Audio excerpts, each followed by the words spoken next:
fait actuellement 40,5 degrés Celsius. Faut rappeler qu'au Canada on a tapé dans du moins 33, donc on a fait un peu les deux extrêmes.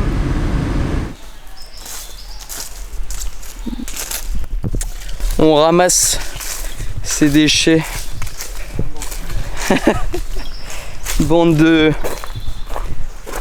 Je dirais pas le truc que je pense, mais méchant. Non, en vrai, on ramasse les déchets quand on est dans la nature, quoi. Un minimum. Merde, les gars.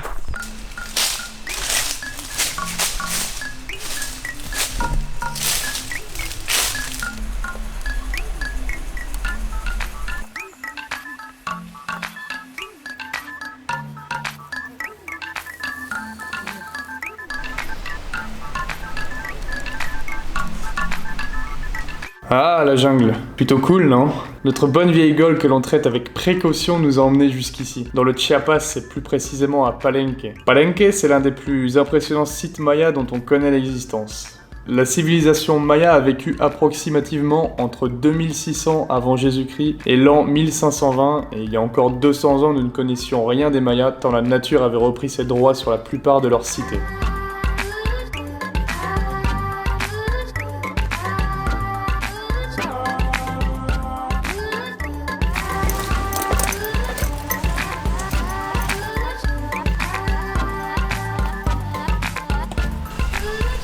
Salut Pépère, c'est un singe hurleur.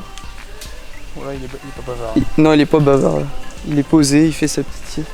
Ah, c'est trop cool d'en voir un. Surtout que tu dis, enfin, il est dans la nature, on est sur un site un peu...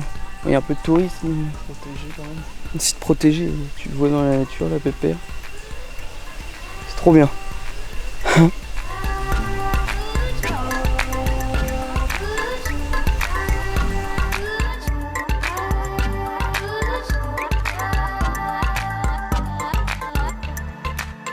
Et effectivement, la cité de Palenque se situe en pleine nature dans la jungle du Chiapas, où on a pu explorer les vestiges de cette civilisation peu connue et également contempler à quel point la nature nous gâte. Parce que oui, le Chiapas c'est ça, la jungle, les cités mayas, la vie sauvage abondante, une culture indigène très forte et des paysages incroyables. La sueur est présente.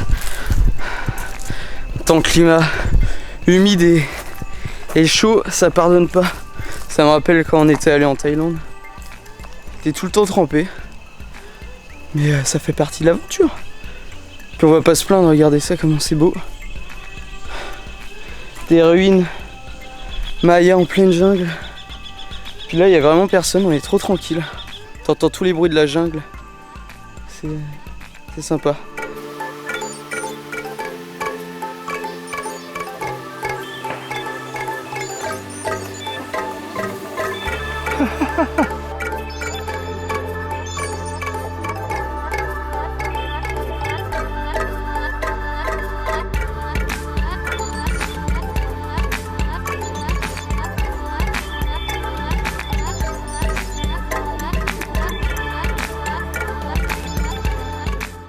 Alors, on a emprunté les routes montagneuses en pleine jungle entre Palenque et San Cristobal, et il faut savoir que dans la jungle du Chiapas, une bonne partie de la population est indigène.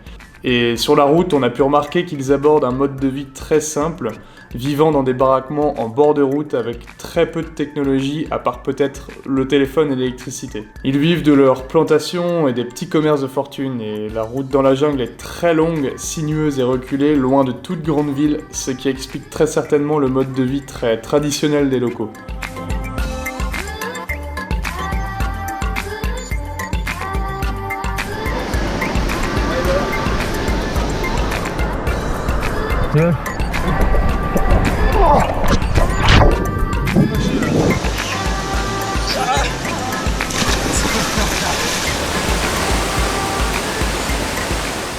Et sur cette route, tu y trouves des paysages juste incroyables, et comment ne pas te parler de las Cascadas de Agua Azul, une cascade d'eau turquoise perdue en pleine jungle. L'endroit parfait pour se rafraîchir sous 42 degrés.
Du coup on a loué un petit kayak, un petit expert en kayak là, pour aller un peu explorer un peu le lac, on va prendre du plaisir.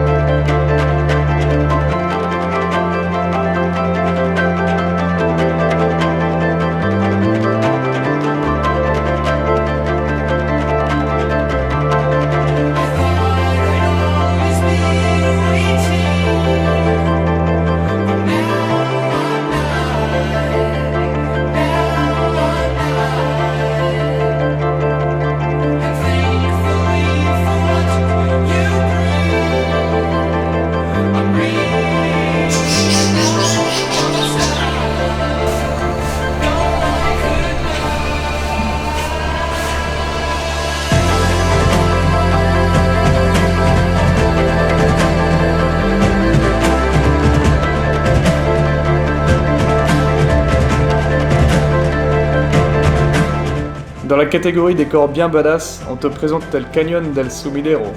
C'est cadeau, un décor mystique par jour de brume, avec des gorges profondes de plus de 1000 mètres à certains endroits où tu peux y apercevoir de nombreuses espèces. Crocodiles, singes, charognards sont les résidents des berges du fleuve, et c'était juste ouf de les apercevoir dans un décor juste magnifique.